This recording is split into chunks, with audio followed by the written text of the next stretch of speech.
Last year, our household income crossed $190,000. On paper, we were doing everything right. Good jobs, nice house, 2 cars in the driveway. From the outside, our life looked comfortable. But one night, while checking our bank account, I saw something that didn't make sense. Despite earning nearly $200,000 a year, we had almost nothing left. No real savings, credit cards carrying balances, and bills stacking up faster than we could pay them. I remember staring at the screen thinking, how are we still broke? Because if someone told me a few years ago that a family making $190K could struggle financially, I wouldn't have believed him. But now, that family was us. My name is Daniel Carter, and I live in a quiet suburb in Texas.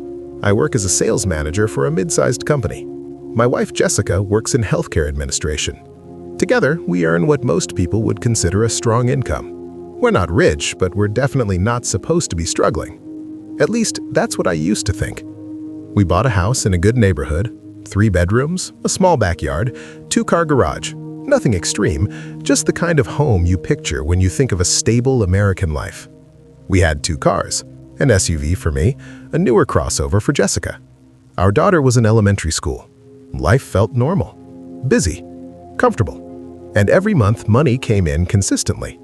But what we didn't notice was how quickly it was going out.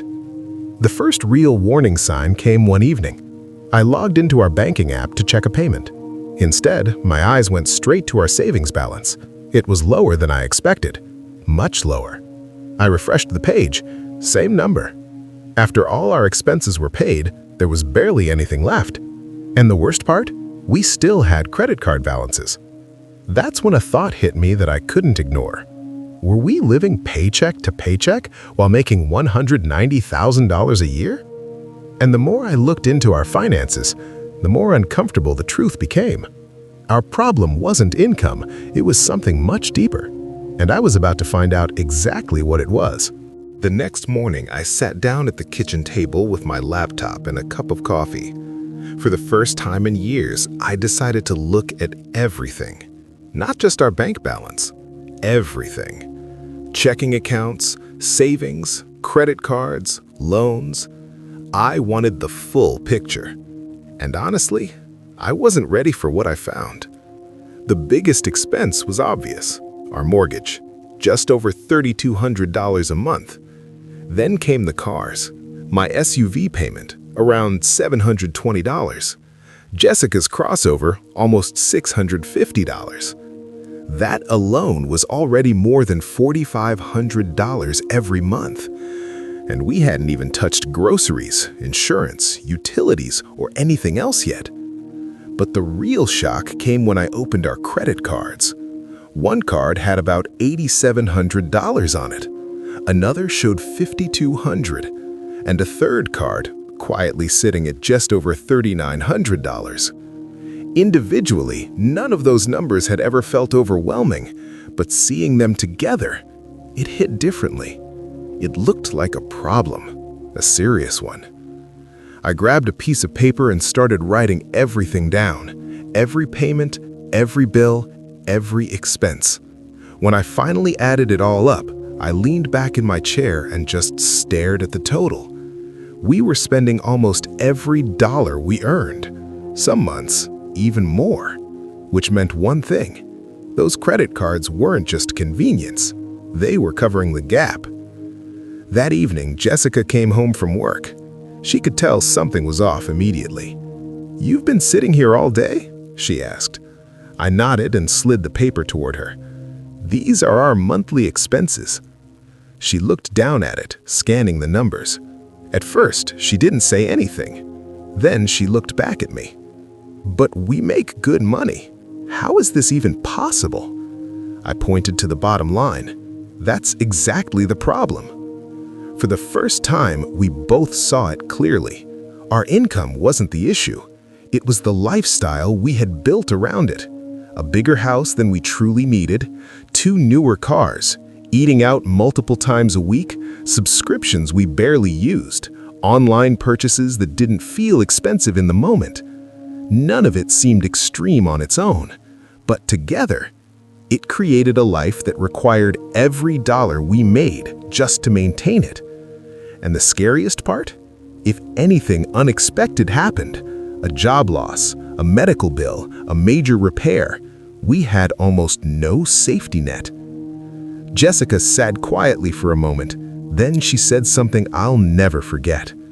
"We look successful, but we're actually fragile." And she was right. From the outside, everything looked perfect. But behind the scenes, we were one bad month away from a financial crisis. And the more we talked that night, the more we realized something uncomfortable. This didn't happen overnight. It had been building slowly, month after month, decision after decision, until suddenly we found ourselves earning $190,000 a year and still feeling completely broke. That night, after our daughter went to bed, Jessica and I stayed at the kitchen table. The house was quiet, but our thoughts weren't.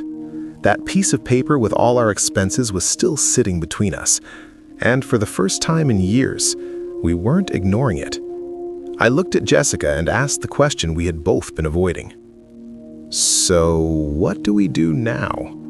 She took a deep breath before answering. "I think we finally face it." The next morning, we did something we had never truly done before. We created a real budget. Not a rough idea, not a guess, an actual plan. We listed everything: mortgage, car payments, groceries, insurance, subscriptions, every single dollar. Then came the hard part. We started asking uncomfortable questions. Do we really need 2 newer cars? Do we need to eat out multiple times every week? Do we need all these subscriptions? Do we actually know where our money is going? Some answers were easy, others weren't, but they were honest. Over the next few months, we made changes. Not dramatic overnight changes, but consistent ones. We cut down on eating out, canceled subscriptions we barely used, started tracking every expense. Jessica began meal planning, and I stopped making impulse purchases just because we could afford it. But the biggest shift wasn't in our spending. It was in our mindset. Before, every time our income increased, our lifestyle increased with it. Better car, more spending, more comfort. We didn't realize it at the time, but we were trapped in something called lifestyle inflation, and it's one of the most common financial traps in America. But now, we started doing the opposite. Whenever extra money came in, we didn't spend it, we saved it. Slowly, things began to change. Our credit card balances started going down, our savings accounts started growing again, and for the first time in a long time, we felt in control. We weren't suddenly rich. Nothing about our income changed, but our situation did. Looking back now, the lesson feels simple, but it took us a long time to understand it. Making more money doesn't fix financial problems, because if your spending grows with your income, you'll always feel stuck. You can make $50,000 or $190,000 and still feel broke, because the real problem isn't always how much you make, it's how quietly your lifestyle grows around it. And that's something no one really tells you until you learn it the hard way. If you were making $190,000 a year, would you still feel broke? Or is it really about how we spend, not how we earn?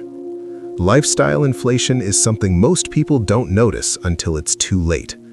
Where does most of your money go every month? Leave a comment. And don't forget to subscribe to Dollar Confessions for more real money stories.